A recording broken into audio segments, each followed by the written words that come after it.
tidak perlu lagi ada nabi sesudah itu, karena penciptaannya manusia sudah selesai. Jadi manusia, nilai manusia ada pada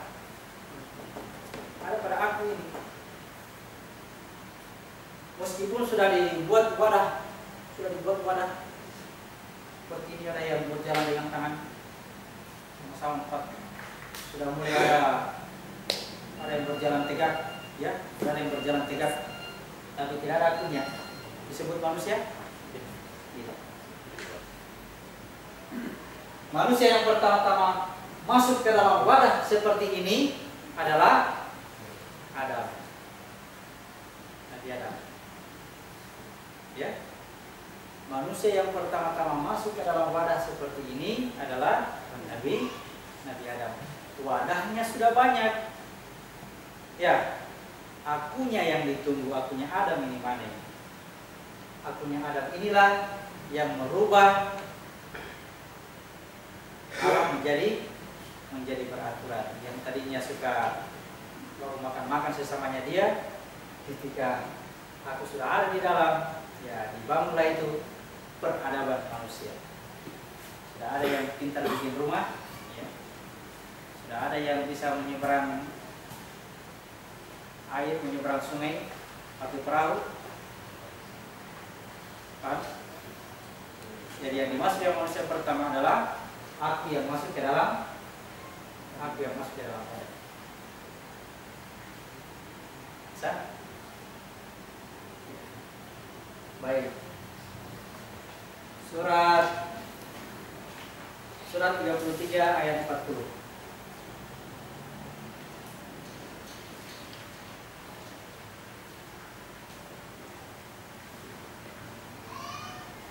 Muhammad itu bukanlah bapa dari seseorang di antara kamu, tetapi dia adalah utusan Allah dan penutup para nabi, dan Allah Maha mengetahui segala sesuatu. Muhammad penutup para nabi, Muhammad itu utusan Allah. Muhammad itu bukan bapa dari salah seorang laki-laki di antara kamu. Muhammad itu bukan bapa dari salah seorang laki-laki di antara kamu. Kenapa ini garis bawahi? Karena keturunannya manusia itu selalu dari garis bapaknya. Ya, dari garis bapaknya. Paham ini? Muhammad ini bukan bapak dari seorang laki-laki di antara kamu. Berarti garis keturunan secara lahiriah sudah tidak ada. Tidak bisa ada keturunan Nabi yang kesekian. Ketahuilah yang dia masuk keturunan itu sebenarnya keturunannya Ali yang menikah bersama Fatimah. Ya, bukan keturunan Nabi. Sebaik-baik umat di antara kamu adalah umat di zamannya Rasulullah, umat di zamannya Muhammad. Kemudian sesudahnya. Setelah itu akan datang suatu umat yang katakanlah yang orang bandel. Jadi umat yang terbaik adalah yang paling dekat dengan Nabi. Apakah ini lahiriah? Secara garis keturunan, secara zaman? Bukan. Yang dimaksud yang umat yang terbaik ini adalah yang paling dekat dengan kesadaran. Sebaik-baik umat adalah yang di sekitar sini, baru yang di sini, atau yang di sini. Sesudah itu akan datang generasi yang paling jelek, yang selalu bersuku bangsa, yang membagi manusia menjadi ras-ras. Agama juga sudah dibagi-bagi menjadi ras. Sudah rasis juga dengan nilai agama. Ya, karena ini sayangnya salah satunya disebut nama Islam. Sayang sekali. Gara-gara inilah Islam yang sebenarnya itu sudah menjadi terasing, tersembunyi di mana itu sebenarnya itu ajaran Islam di mana? Ajaran Islam sekarang luar biasa ini. Orang takut kalau ada Islam. Seperti peristiwa di mana? Rohingya. Mereka takut kalau ada orang Islam di situ. Sekali dibantai saya. Dari mana mereka takut? Karena fakta menunjukkan di mana ada orang Islam, di situ pasti kacau. Mungkin ke Islam, ajaran Islam menjadi tersembunyi karena ada kotak-kotak. Salah satu kotaknya ini diberi nama Islam. Islam itu rahmatan lil seluruh alam, dia seluruh semesta. Kenapa mesti seluruh manusia beragama Islam? Karena fitrah yang dari Allah disebut dengan Islam, yang berasal dari orang tua disebut dengan agama nenek moyang. Agama nenek moyang dengan agama Islam menyatu di sini. Tinggal kita pilih mau ikuti agama nenek moyang atau ikuti agama dari Allah. Apa itu agama? Fitrahnya penciptaan manusia. Kalau tidak ada fitrah yang penciptaan manusia tidak akan muncul seperti ini, tidak akan tampil. Jadi manusia tidak lepas dari agamanya. Agama dari nenek moyang, agama dari Allah. Agama dari nenek moyang menjadikan dia selalu mengikuti hawa nafsunya. Agama dari Allah menjadikan dia selalu mengikuti petunjuk dari Allah. Semua manusia seperti itu. Jangan di kotak-kotak. Di kotak-kotak, salah satu kotaknya diberi nama Islam. Baru dikatakan selain Islam ini pasti kafir. Ya, berdasarkan kotak-kotak ini dirasiskan lah itu dia. Rasis. Ya. Islam tidak membawa orang itu, bukan lagi rahmatan lil alamin, tapi sudah menjadi sebuah ancaman. Di negara ini dilarang masuk orang Islam. Ya salah, dia terancam. Dia merasa terancam yang kehadirannya. Coba kita bangkitkan sekarang. Seperti apa Islam yang ada dalam itu? Rahmatan lil alamin seperti apa? Ya. Jangan terpengaruh dengan kotak-kotak ini. Karena semua manusia adalah saudara. Semua manusia saudara. Kalau di kotak-kotak kayak begini, kita masuk dalam kotak ini meskipun disebut Islam, yang lain jadi musuh. Ya. Padahal ini semua saudara. Susah ya? Susah nih sekarang, susah. Kita ambil sendiri masing-masing. Baik. Surat 41 ayat 6.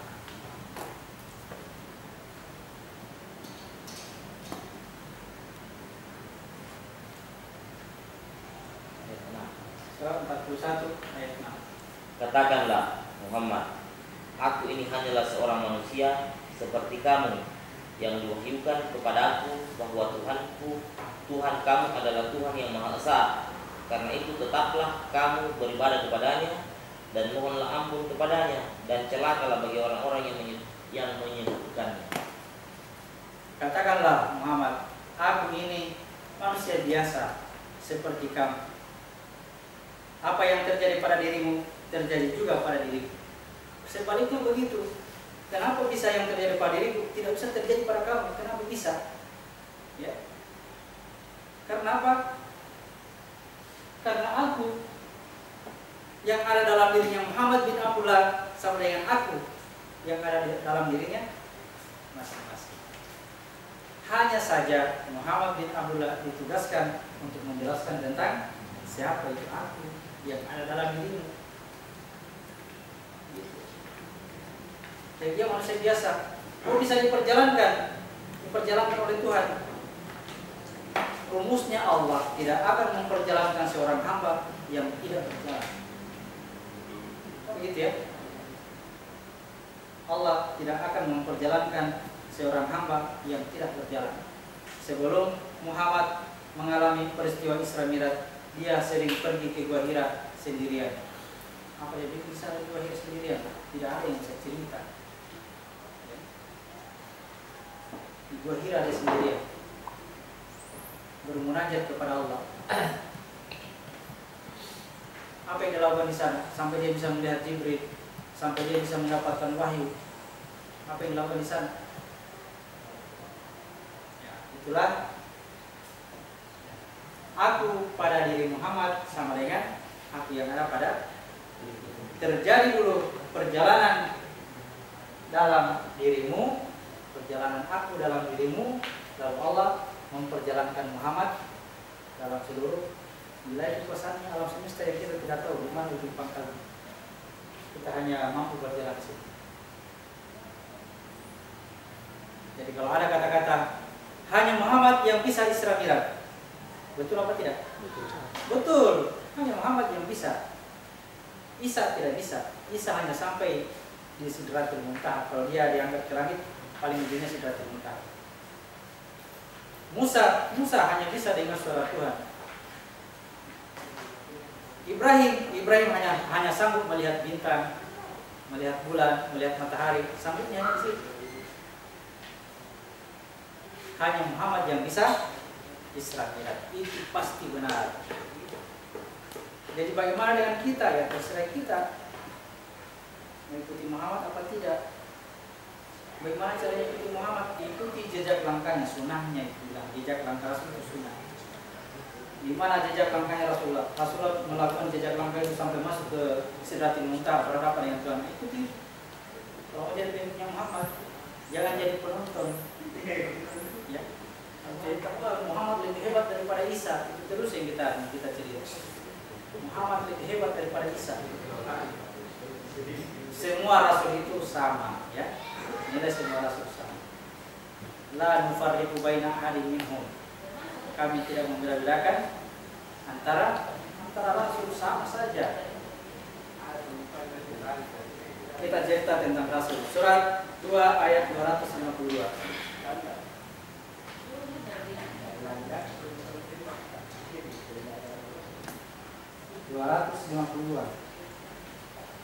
Itulah ayat-ayat Allah kami bacakan kepadamu dengan benar, dan engkau adalah benar. Ya.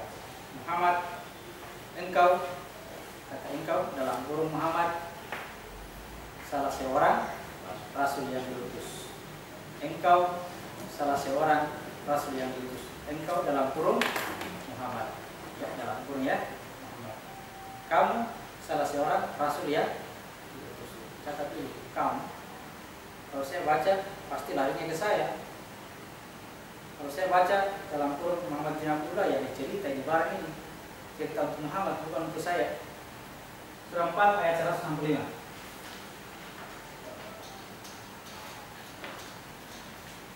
Surah 4 ayat 165. Rasul-rasul itu adalah sebagai pembawa berita gembira dan pemberi peringatan agar tidak ada alasan bagi manusia untuk membantah Allah setelah rasul-rasul itu diutus. Allah Maha Perkasa, Maha Bijaksana. Dia sebagai pemberi peringatan, dia sebagai berita gembira, agar tidak ada yang berani-berani membantah Allah ketika rasul ini datang. Kenapa selama ini kita selalu membantah kepada Allah? Rasul itu belum datang. Apa memang Rasul tidak datang? Sebenarnya dia datang, hanya saja kita tidak kenal. Itu yang saya mau sampaikan. Rasul itu selalu datang, tapi kita tidak kenal. Surat 39 ayat 71. Surat 39 ayat 71.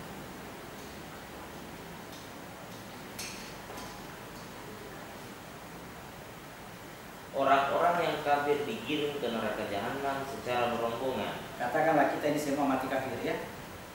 Ya, kita semua ini mati kafir. Kita ini digiring ke neraka ini.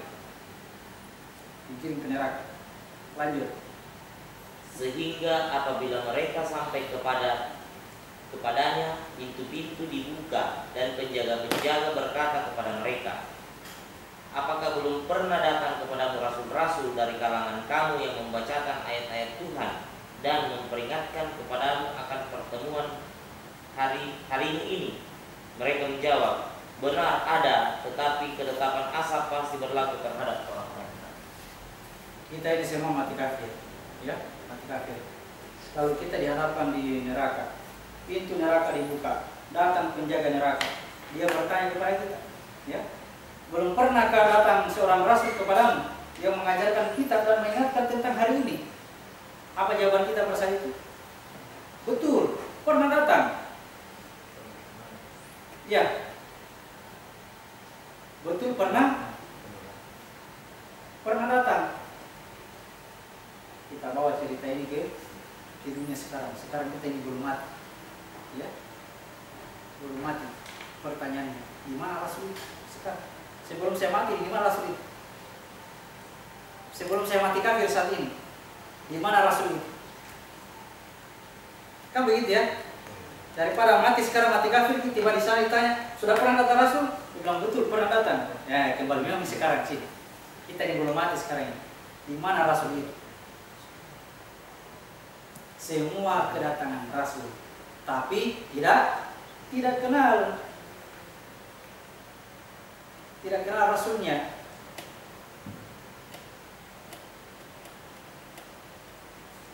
Jadi dari mana datangnya rasul? Nah, begitu ya. Ya, surat 9 ayat 108.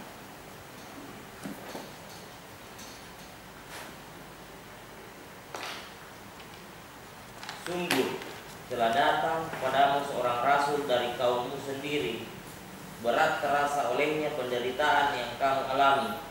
Dia sangat menginginkan bagimu penyantun dan penyayang terhadap orang-orang yang beriman. Laqad ja'akum rasulun min anfusikum. Itu diartikan di situ telah datang rasul dari kalanganmu. Ya, bahasa Arabnya itu telah datang rasul dari anfusmu.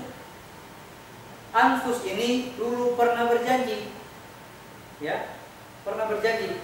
Apakah aku ini Tuhanmu? Ini anfus kita ini, anfus. Kita baca surat 7 ayat 172 supaya jelas di mana tempatnya anfus. Surat 7 ayat 172.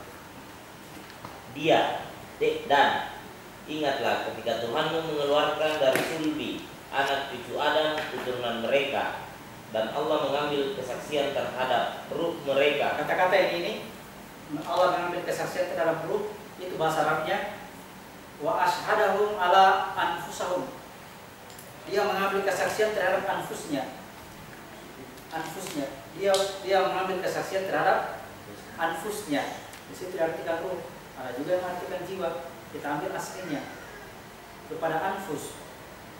Ditanyalah itu anfus, alastu birabbikum, apakah aku ini Tuhanmu?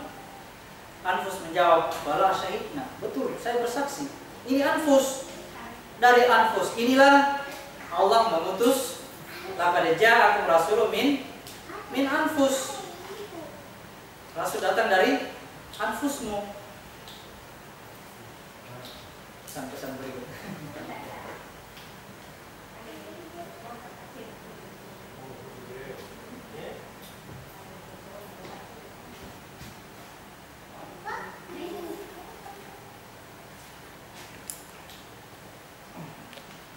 Baik, pertanyaannya, mana anfus yang berjanji? Mana anfus yang beralas dengan Tuhan? Yang mana? Rahasianya ketika aku tidak dapat dikatakan sebagai, disinilah anfus yang berjanji. Lalu dibahasakan, telah datang rasul dari anfusmu. Rasul itu datang dari sini. Inilah dikatakan berat olehnya penderitaanmu. Kenapa berat? Kamu terima itu amanah. Gara-gara amanah inilah kamu akan diminta pertanggungjawabannya. Berat sekali. Dia sangat menginginkan keselamatan bagimu. Dia sangat menginginkan kasih sayang kepada rahmat darimu. Dia sangat menginginkan. Jadi yang menjadikan kita selalu punya niat baik dalam hati kita adalah anfus ini yang selalu menginginkan keselamatan, yang selalu mengarahkan kita cenderung kepada sifat-sifat kejahatan dan kemungkaran. Sifat-sifat kejahatan dan kemungkaran, paksa wal mungkar adalah amanah yang kita terima ini, hawa nafsu ini. Jadi rasul datang dari anfusmu. Rasul itu diutus kepadamu supaya kamu bisa melawan. Jadi dari mana datangnya rasul? Dari anfus. Kalau ditanya di akhirat nanti, pernahkah datang kepadamu seorang rasul? Pasti jawabannya, seandainya tidak ada aku dalam hatimu, dalam dirimu, pasti tidak datang rasul.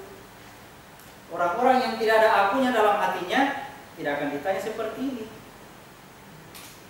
Ya, tidak akan ditanya, bebas tes masuk surga. Karena begitu ditiupkan roh aku masuk dalam tubuhnya ini, sampainya dia mati tidak tahu siapa saya ini. tidak tahu diri, tidak ada pertanggungjawaban. Tapi bukan mata, saya begini ya, tunggulah pertanggungjawabannya. Sama penyadapan di neraka. Ditanya tentang penggunaan sebagai apa ini alat alat. Kalau dijalankan sebagai untuk menjalankan tugas khalifah, maka amanlah dia, selamatlah dia. Oke, langsung datang dari surat 49 ayat 7. 49 ayat 7. Dan ketahuilah bahwa di tengah-tengah kamu ada Rasulullah. Di kalanganmu itu ada Rasul Allah. Biar kita duduk di hutan sendirian di pondok-pondok, kita baca ayat ini, pasti kita bilang di kalanganmu itu ada Rasulullah. Ini kita baca-baca di pondok ini sendirian ya. Jauh dari orang-orang sana ratusan kilometer di sana. Kita hidup di pondok sendirian. Al-Quran tidak mungkin tidak berlaku di situ, pasti berlaku juga ya. Begitu dibaca, ingat. Wafikum itu pada diri kalian, wafikum pada kalian.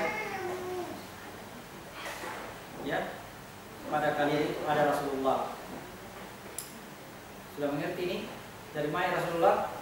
Dari anfusmu. Anfus ini mengantar ya. Inilah yang diantar masuk ke dalam dirimu. Dan sekarang dia ada di sini. Sekarang ini dia ada di sini. Di dalam sini. Makanya pada dirimu ini ada Rasulullah. Lanjut. Kalau dia menuruti kemauan kamu dalam banyak hal, pasti kamu akan mendapatkan kesusahan. Kalau ini Rasul yang mengikuti hawa nafsumu, kelak. Kalau sekarang ini kita bersenang-senang, ya. Tapi tunggu, kelak kamu akan kesulitan, kamu akan kesusahan, kamu akan sakit berkepanjangan, ya. Penderitaan yang abadi. Kalau dia mengikuti hawa nafsumu. Lanjut. Tetapi Allah menjadikan kamu cinta kepada keimanan dan menjadikan iman itu indah dalam hatimu, serta menjadikan kamu benci kepada kekafiran, kefasikan dan kedurhakaan. Yang kita benci kekafiran, kemusyrikan, kedurhakaan, bukan orang kafir, bukan orang musyrik, bukan orang durhaka, bukan. Yang kita benci itu kerusakan, kekafiran, kemunafikan. Itu yang menjadikan iman itu indah dalam hati. Ya. Jadi bukan orang yang dibenci, bukan orangnya, tapi sifatnya. Lanjut. Mereka itulah orang-orang yang mengikuti jalan yang lurus. Ya, itulah yang mengambil jalan yang lurus. Jangan sekali-kali benci orangnya, tapi bencilah kekafirannya. Orangnya adalah saudaramu yang kebetulan waktu itu dia belum mendapatkan petunjuk. Kalau dia baru mendapatkan petunjuk, maka dia adalah seperti kebun, seperti lahan dakwah, seperti kebun untuk bercocok tanam, ya, lahan dakwah. Kita berdakwah ke dia, sebagaimana Musa berdakwah kepada Fir'aun, diperintahkan kepada Musa, sampaikanlah kepadanya dengan kata-kata yang lembut, ya, kata-kata yang lembut, kata-kata kepada ini Fir'aun ini luar biasa kejam ini, dia bunuh anak kecil, dia bunuh anak laki-laki, semua anak laki-laki dia bunuh. Musa diperintahkan kepada ini Fir'aun sudah melampaui batas, sampaikanlah kepadanya dengan kata-kata yang halus, yang sopan, yang lembut. Mudah-mudahan dia beriman. Padahal sudah ditakdirkan Fir'aun tidak akan beriman. Kita sekarang ini yang belum tentu ini orang betul-betul tidak beriman, tidak, pasti tidak beriman. Bukan orangnya ya, bukan orangnya, tapi sifat kekafiran. Pada diri itulah rasa yang ada dalam diri itulah yang menjadikan sifat ini muncul.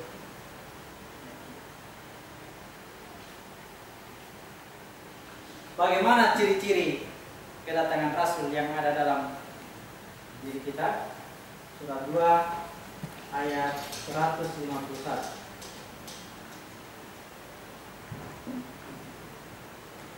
Dan ingatlah ketika kami menjanjikan kepada Musa 40 malam. Surat 2 Ayat 51. 151.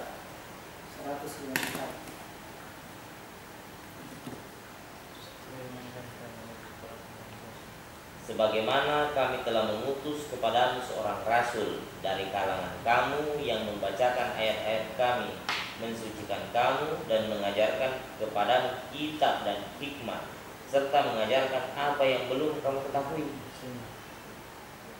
Lihat ciri-ciri kedatangan rasul.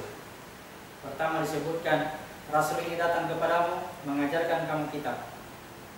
Ya, berarti di mana guru? Guru di situ juga ya. Guru di situ. Dia mengajarkan kamu kitab. Dia mengajarkan kepadamu hikmah. Ini rasul ini ya. Masih sulit, tapi ada kata berikutnya. Dia mengajarkan kepadamu apa yang belum kamu ketahui. Dari sesuatu yang kita tidak tahu terus menjadi tahu, yang ajar kita siapa? Rasul. Rasul. Bukan yang baru di depan ini, bukan. Saya menyampaikan kepada semua ini, ada yang mengerti, ada yang tidak. Yang mengerti itu diajari oleh rasulnya. Yang tidak mengerti itu belum diajari oleh rasulnya. Bukan pun ya, dia belum diajari. Rasul yang ajari. Ini hanya kita saling menyampaikan. Yang menjadikan di dalam ini bisa mengerti, bisa mengetahui adalah rasul. Jadi di mana rasul itu? Kalau dia ada di dalam ini, kalau kita sadari ini, tidak ada seorang pun di antara kita yang berani mengangkat dirinya sebagai rasul bagi orang lain, kecuali dia tidak paham. Kalau tidak paham ya seperti yang terjadi di beberapa contoh. Ada golongan yang menjadikan seseorang inilah rasul kami, dianggaplah rasulnya. Karena Muhammad bin Abdullah itu yang disebut Muhammad, masih ada satu lagi namanya Ahmad. Inilah dia orangnya, rasul itu Muhammad di titik.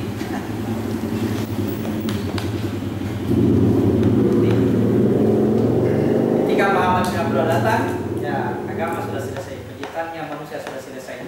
Kalau masih ada lagi nabi yang turun sesudah itu, kemungkinan manusia ini, kemungkinannya manusia mungkin bertanduk. Karena sudah sempurna manusia. Ada yang Nabi Hudnya, ada yang nabi-nabi yang lain tidak dicerita, kayak Ilyas tidak dicerita, Nabi Idris tidak. Siapa lagi? Masih banyak yang belum cerita. Yang melengkapi ini kelengkapan jasad kita. Selesailah nabi-nabi itu. Sudah lengkap manusia begini nih. Tidak perlu lagi ada tanduknya seperti binatang yang lainnya yang ada tanduknya. Jadi kalau datang lagi nabi lagi mengaku sebagai nabi, ya manusia bertanduk ini barangkali. Seandainya manusia tampil dengan tanduknya, dengan matanya merah, telinganya lebar, ketahuan iblis ya. Ketahuan iblis. Kalau tidak, kalau dia berbudi seperti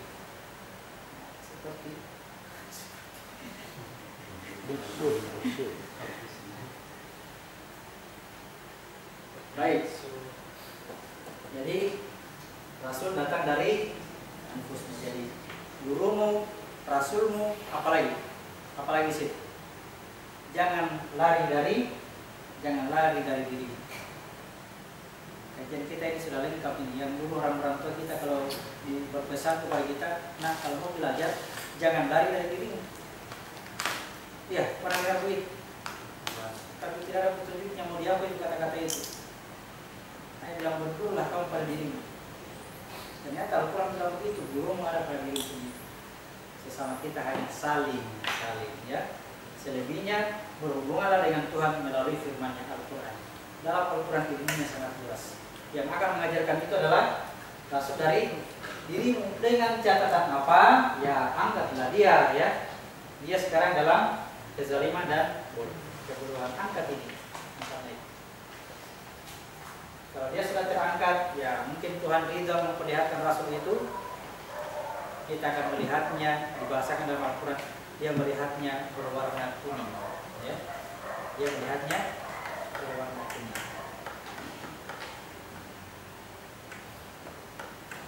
Surat 30 ayat 51.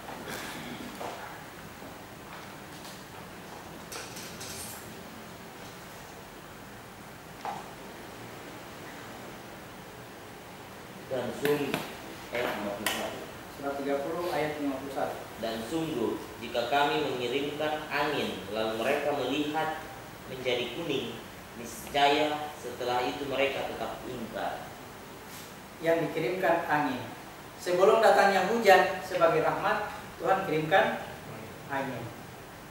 Angin sebagai pertanda akan datang hujan sebagai rahmat. Kalau Allah mengirimkan angin ini, mereka akan melihatnya berwarna kuning. Tapi kalau mereka sudah melihat ini berwarna kuning, pasti juga akan masih ada kesempatan untuk berbuat muka. Ya. Gara-gara ini malah hujannya lebih berat karena memang kita punya sesuatu. Kalau di sini ya memang tidak berdaya, tidak punya apa-apa, tidak tahu apa-apa, itu yang bikin sombong. Karena dia tidak tahuannya, sehingga dia sombong. Kalau di sini aslinya betul dia tahu, aslinya dia punya, itu yang bikin dia sombong. Tapi selalu bahasanya semua dari Allah, semua datang dari Allah, itu menutupi kesombongan.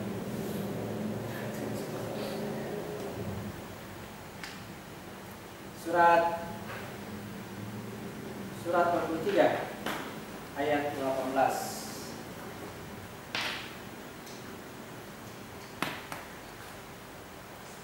Dan kami turunkan air dari langit dengan suatu ukuran, lalu kami jadikan air itu menetap di bumi, dan pasti kami berkuasa melenyapkannya. Jadi ketika hujan turun, airnya turun di kadar dengan kadar, sudah ada ukurannya. Ya, apa itu turunnya hujan? Rahmat, pengetahuan dari Tuhan, itu sudah ada ukurannya. Sudah ada kadarnya masing-masing, ya, sudah ada kadarnya. Tidak mesti sama, kayak begini ya. Tidak mesti begitu turun pengetahuan untuk menjelaskan. Jangan, tugas kita jangan buruk semua. Ya. Masih banyak yang lain yang bisa kita lakukan. Ya. Buruk semuanya, bertengkar lagi di sini. Sudah ada kadarnya masing-masing. Kita baca ulang. Dan kami turunkan air dari langit dengan suatu ukuran. Ya.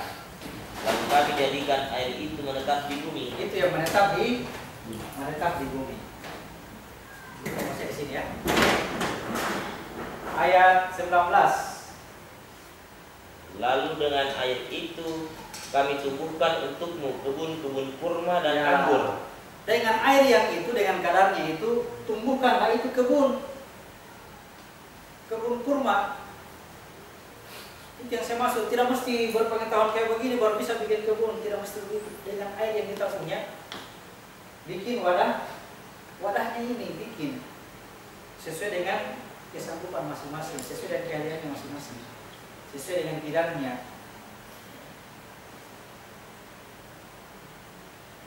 Keahlian sebagai tukang itu mau, keahlian sebagai nelayan, keahlian sebagai pejabat,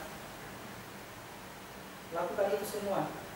Tidak mesti tinggalkan kebun baru kemudian bernawa di mana-mana. Bukan tugas kita itu. Tugas kita itu tanam padi baru, ya masih banyak orang butuh makan. Dengan cara inilah kita bisa membuat hutan kebun. Kalau tinggalkan semua pekerjaannya baru pergi berdakwah, kelaparan itu nanti keluarga. Oh, makanannya ditanggung oleh Allah. Jangan ditanggung sama Allah. Sebentar banyak tangis cerita itu. Ditanggung sama Allah.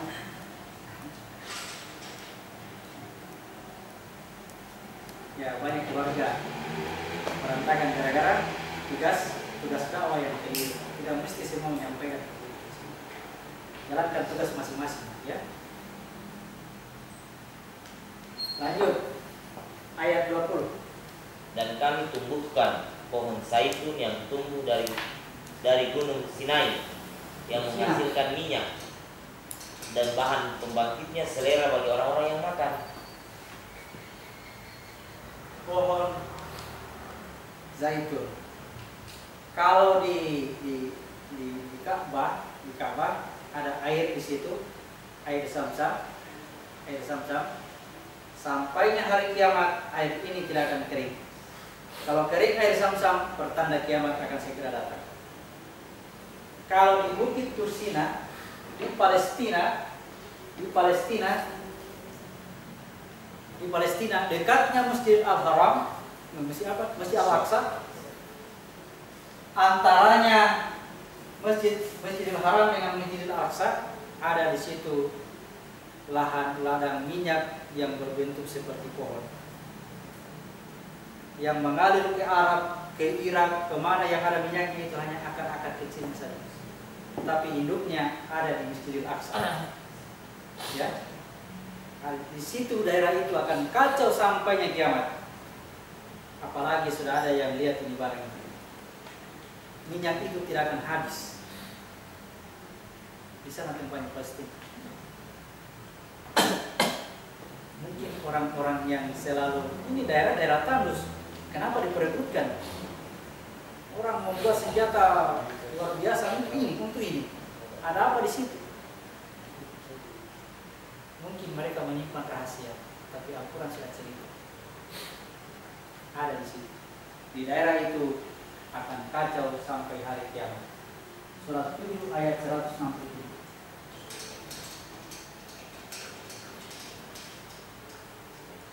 Surat 7 ayat 160. Dan ingatlah ketika Tuhanmu memberitahukan bahwa sungguh Dia akan mengirim orang-orang yang akan menimpakan asap yang seburuk-buruknya kepada mereka sampai hari kiamat. Sesungguhnya Tuhanmu sangat cepat siksanya, dan sesungguhnya Dia Maha Pengampun, Maha Penyayang. Azab itu sebuah penderitaan yang dialami oleh orang-orang yang ada di sekitar itu. Sedikit-sedikit datang mesin tentara, datang mesin ini, tidak bisa tenang, tidak bisa damai, ya, karena ya itu tadi rebutan. Negara-negara superpower yang sudah bisa melihat ini ada apa di sekitar Masjidil Aqsa, mereka sudah mulai ancang-ancang bagaimana caranya menguasai tempat ini. Kalau di Ka'bah air Zam-Zam, air minum biasa gitu, ya. Tapi kalau di sana ada minyak, Kenapa di situ disebut sebagai pelezat makanan, yang melezatkan makanan, ya? Minyak apa ini? Minyak bahan bakar. Bahan bakar ada di situ. Ya. Kita ini kasih tahu yang lain tidak. Saya tidak pernah kasih tahu tentara Indonesia tidak. Kita di orang awam. Tidak mungkin pergi serang itu orang Palestina di sana tidak. Orang-orang awam saya kasih tahu. Kalau tentara yang kasih tahu itu pasti ramai-ramai ke sana. Ya. Itu minyak saya katakan tidak akan habis sampai hari kiamat. Minyak inilah yang menjadi bahan bakarnya pelita yang ada dalam, ya disebut dengan nur ala nur, cahaya di atas cahaya. Bahan bakarnya itu kemana saya cerita? Yang tempatnya bukan di timur dan bukan juga di barat. Tempatnya bukan di timur, bukan juga di barat, tapi di sini. Sini tempat. Daerah gunung, daerah Palestina. Di bawahnya itu ada pohonnya minyak zaitun.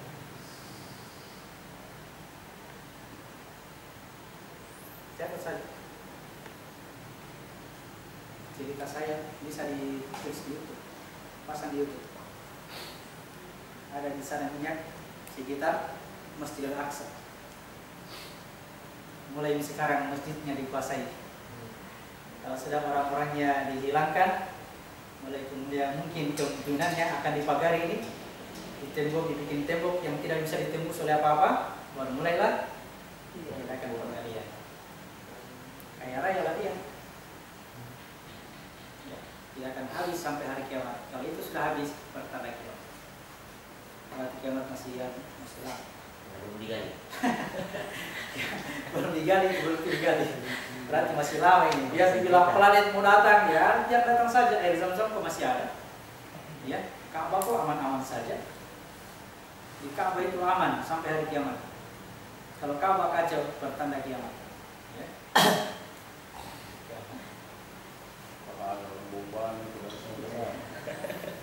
Jadi inilah yang dahulu orang selalu berkiblat di daerah Palestina, ya, daerah Masjid Aqsa. Kiblat pertama di Masjid Aqsa. Semua manusia berkiblatnya di sini. Kalau dia taat kepada Tuhan, dia berkiblat di sini. Nanti datang Muhammad baru pindahkan kiblatnya. Pindahkan kiblat.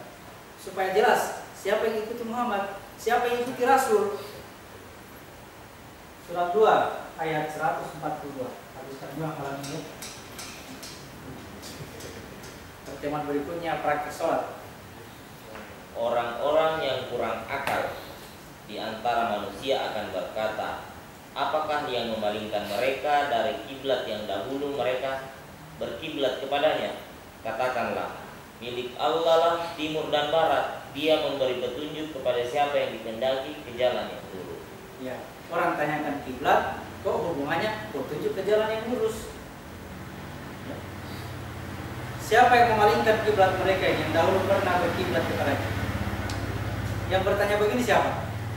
As-sufaha, orang-orang yang lemah akalnya, lemah cara berpikirnya, yang lebih banyak menggunakan perasaannya ketimbang kesadarannya, disebut as-sufaha.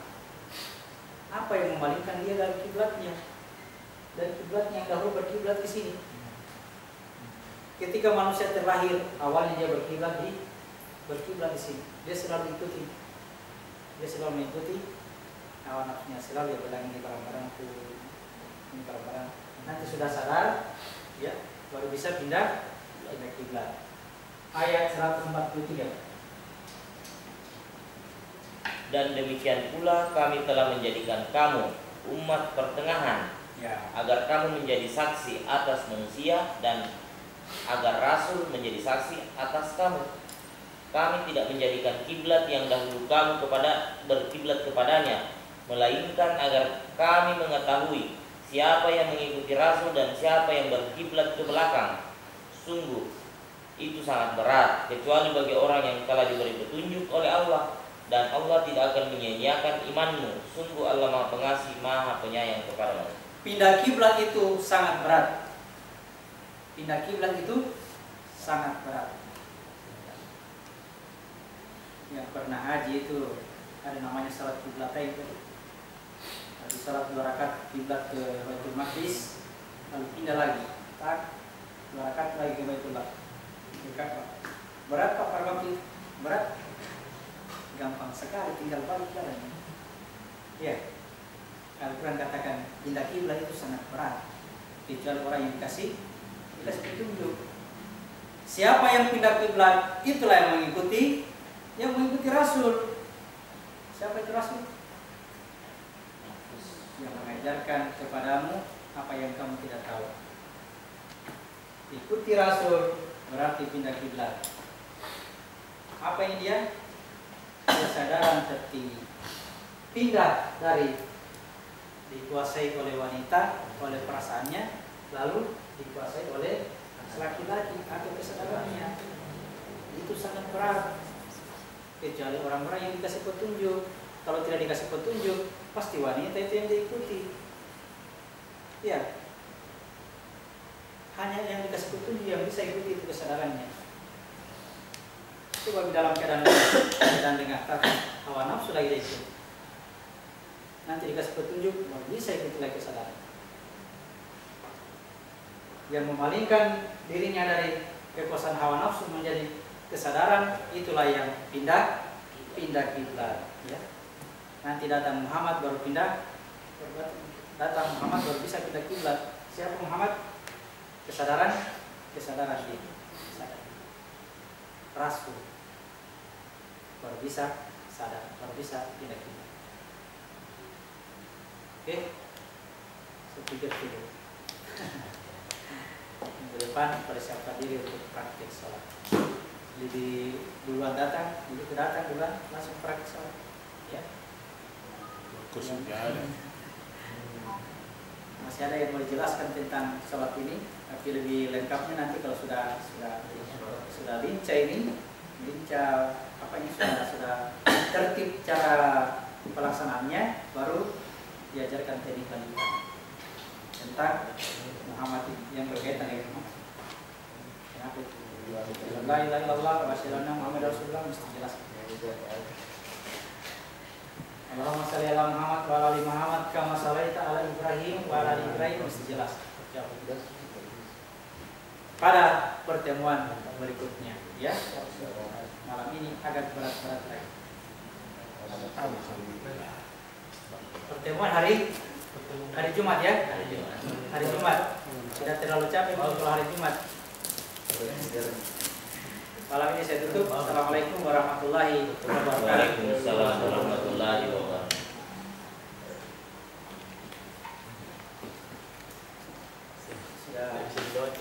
Sudah bisa mungkin dipindahkan videonya. Pindahkan lagi baru.